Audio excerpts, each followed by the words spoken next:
Teman-teman, perkenalkan nama saya Nimade Purnami Karisma Dewi, NIM 1912011040. Saya akan menjelaskan tentang model pembelajaran kooperatif. Apa itu model pembelajaran kooperatif? Model pembelajaran kooperatif adalah suatu bentuk model pembelajaran di mana siswanya dibentuk dalam kelompok-kelompok kecil. Guna dalam kelompok-kelompok kecil adalah untuk saling membantu dan membentuk suatu kebersamaan sehingga siswa dapat mudah memahami suatu materi yang akan dipelajari.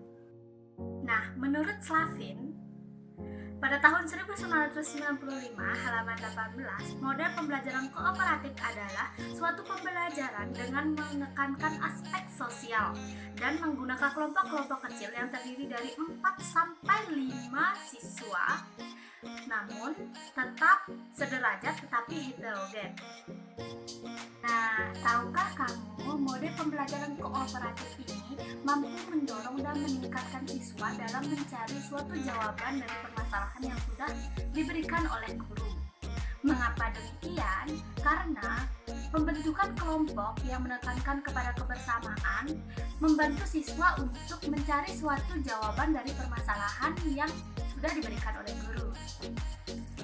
Lalu, apa saja unsur-unsur yang ada dalam model pembelajaran kooperatif? Nah, unsur-unsur yang ada dalam model pembelajaran kooperatif ada 6, yaitu yang pertama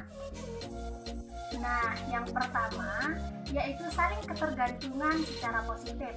Artinya, dalam suatu pembentukan kelompok belajar, tanggung jawab tidak ditanggung oleh per orang, melainkan ditanggung secara bersama-sama. Nah, yang kedua, ada tanggung jawab individu. Nah, setiap individu hendaknya harus menanamkan sifat tanggung jawab untuk diri sendiri.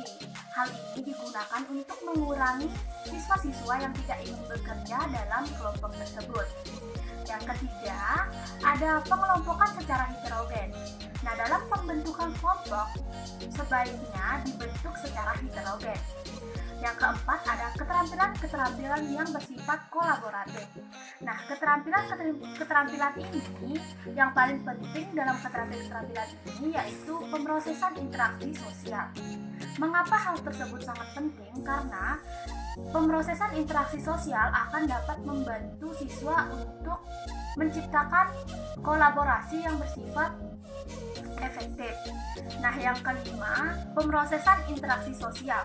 Nah, sudah dijelaskan tadi bahwasanya pemrosesan interaksi sosial itu sangat penting karena di sana akan membantu siswa untuk membentuk atau untuk mengetahui cara bagaimana membentuk kolaborasi yang efektif. Nah, yang terakhir ada interaksi tatap muka. Nah, pembelajar atau siswa akan berinteraksi secara langsung atau tatap muka. Biasanya pembelajar akan berkomunikasi menggunakan teknik verbal ataupun non-verbal. Nah, adapun landasan teoritik atau konseptual pembelajaran kooperatif.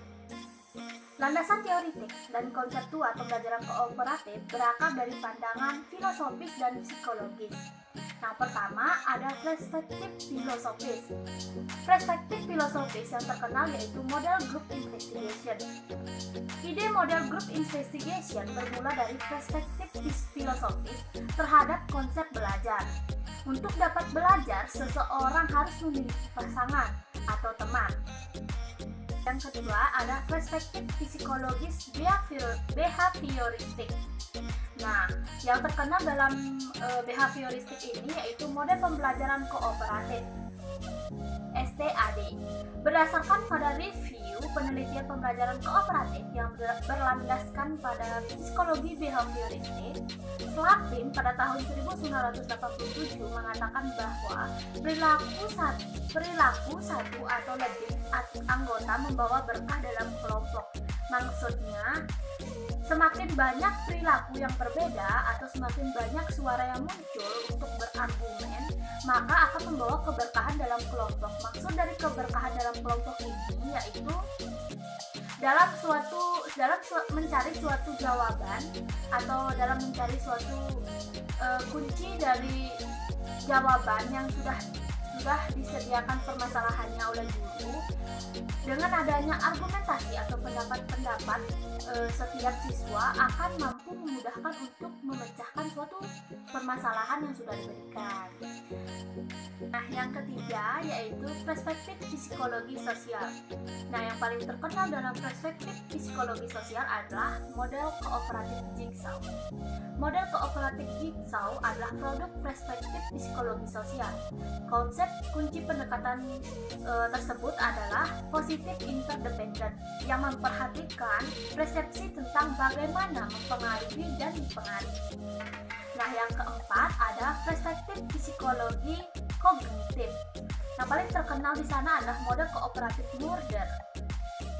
Psikologi kognitif memiliki perspektif yang dominan dalam pendidikan masa kini, yang berfokus pada bagaimana manusia memperoleh, menyimpan, dan memproses apa yang dipelajarinya, dan bagaimana proses berpikir itu terjadi dan belajar itu terjadi. Dua psikolog kognitif yang paling terkenal yaitu Piaget dan Vygotsky. Nah, kalian tahu tidak, setiap mode pembelajaran pasti memiliki kekurangan dan juga kelebihan. Begitu juga dengan mode pembelajaran kooperatif. Kelebihan dari mode pembelajaran kooperatif yaitu yang pertama, meningkatkan harga diri tiap individu. Yang kedua, penerimaan terhadap perbedaan individu yang lebih besar.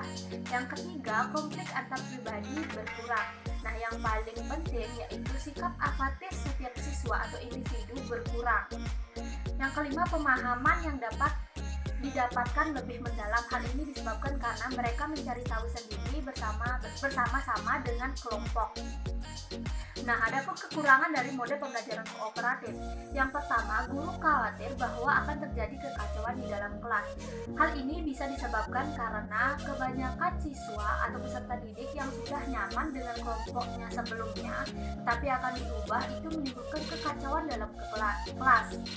Yang kedua, banyak siswa tidak senang apabila disuruh bekerja sama dengan yang lainnya. Seperti yang sudah saya jelaskan tadi, banyak peserta didik yang sudah nyaman dengan kelompok yang lalu, kemudian jika dibentuk dengan kelompok yang baru, mereka akan merasa risih dan perlu penyesuaian.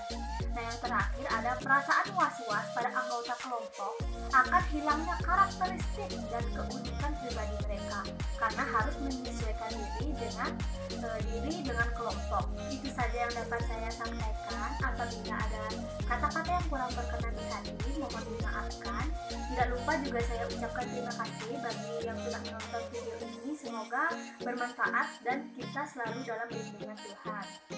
Nah, saya tutup dengan Parama Santi. Om Santi Santi Om. Sampai jumpa.